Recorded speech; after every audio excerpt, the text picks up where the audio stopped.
General Zia الحق مرحوم، ان کے دور میں مفتی محمود صاحب ہوتے تھے رحمۃ اللہ علیہ، جو شیخ الاسلام والمسلمین کہلاتے تھے۔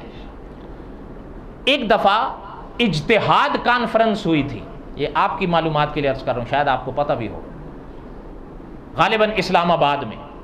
کون سی کانفرنس ہوئی تھی؟ بڑے بڑے لوگ آئے وہاں پر، مفتی محمود صاحب بھی آئے رحمۃ اللہ علیہ۔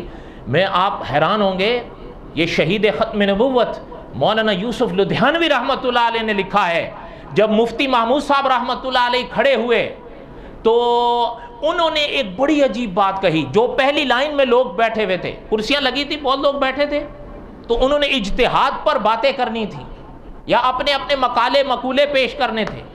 آپ یقین کیجئے کہ مولانا یوسف لدھیانوی رحمۃ اللہ علیہ نے لکھا ہے کہ مفتی محمود صاحب رحمۃ اللہ علیہ نے یوں کیا اور یوں انگلی چلاتے چلاتے چلاتے چلاتے آخر تک لے گئے، کہنے لگے جناب جن کو اجتہاد پر بات کرنے کے لیے بلایا گیا ہے، میری گزارش ہے پہلے انہیں ناظرہ قرآن تو پڑھا دو۔